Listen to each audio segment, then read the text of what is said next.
Bonjour les amis, aujourd'hui je vous fais une petite prise en main du Huawei P20 Pro après une journée d'utilisation. Venez voir ça.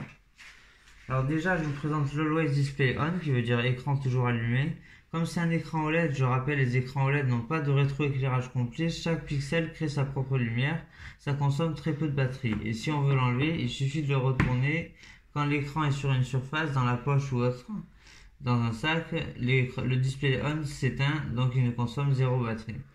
Là, on peut voir le magnifique Midnight Blue du P20 Pro que je trouve vraiment super avec les bords arrondis. D'ailleurs, au passage, par rapport au P20, on dirait qu'il est plus fin, alors que sur la fiche technique, il est moins fin. Mais grâce aux bords arrondis, il donne vraiment une impression d'être plus fin. Maintenant, je vais vous montrer autre chose, c'est le mode Ultra Performance. Donc, on va aller dans Paramètres Batterie et on va activer le mode Performance. Activer. Et là, vous allez voir qu'on est sur un téléphone qui est très rapide. Je lance le Play Store par exemple. Il n'a pas enlevé. Vous voyez, tout s'est lancé en moins de quelques secondes. En sachant que j'avais vidé la RAM avant. Je lance Instagram, tout est lancé en moins d'une seconde. Et ça pour toutes les applications. Je lance Facebook, tout se lance en moins d'une seconde. Il y a juste le chargement du réseau 4G. Voilà, donc on est sur quelque chose qui est un produit vraiment exceptionnel qui envoie du pâté. Qu'est-ce que je pourrais vous montrer? Alors déjà, on a les nouveaux réglages de l'UMUI 9, notamment ce réglage-là, équilibre digital, qui permet de se fixer une limite de temps par jour. Voilà, gestion du temps, on va l'activer. Ceci est mon téléphone. Là, je vais pouvoir paramétrer des heures d'utilisation. Par exemple, jour de travail, j'utilise 6 heures. Allez, on va mettre 7 heures. OK. Jour de repos, on va mettre 6 heures pour déconnecter un peu le week-end. Voilà. Et là, quand je serai à 7 heures d'utilisation, le portable va me mettre une petite alerte et va me dire que j'ai dépassé mon temps d'utilisation. On peut voir qu'il nous dit ce qui consomme le plus d'énergie. Là, j'ai passé 39 minutes sur mon portable. Ça marche que quand l'écran est allumé. J'ai passé 39 minutes sur mon portable. La télécommande intelligente a été le plus consommateur. L'appareil photo 4 minutes. Le Facebook 4 minutes.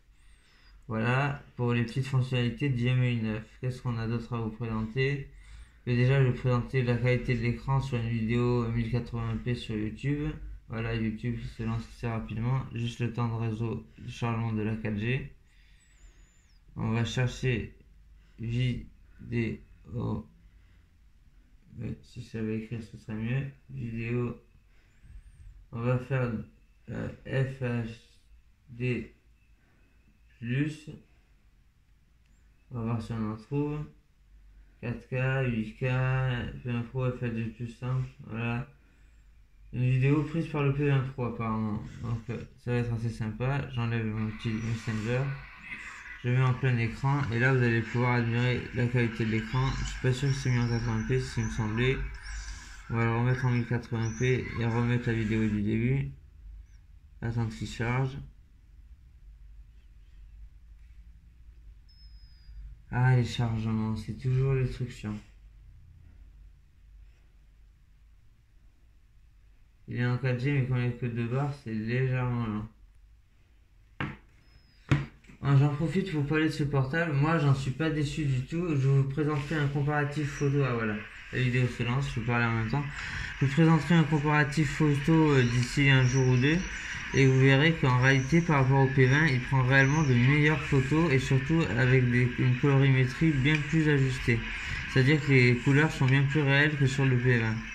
Voilà, on voit que l'écran a vraiment une beauté magnifique.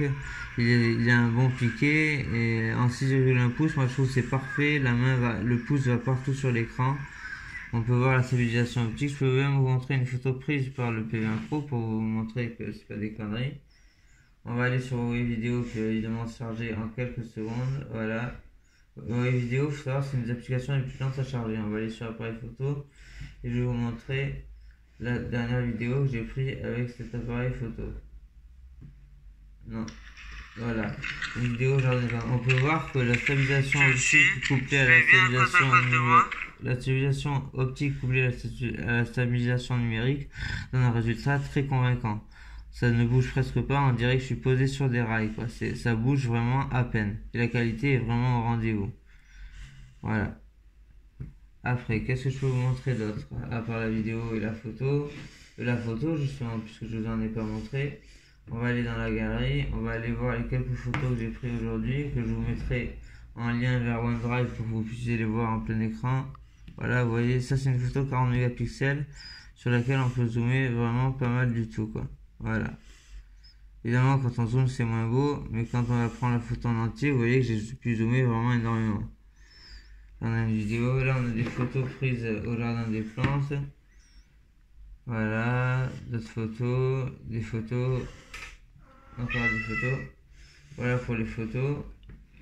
Après, voilà, je pense que je vais m'arrêter là pour la prise en main. Vous avez vu que c'est un portable qui est vraiment très fluide, très efficace et qui fait des photos magnifiques. Je vous prépare un petit comparatif photo dans les prochaines vidéos. Et je vous dis abonnez-vous, la petite clochette pour les notifications et à bientôt. Prenez bien soin de vous.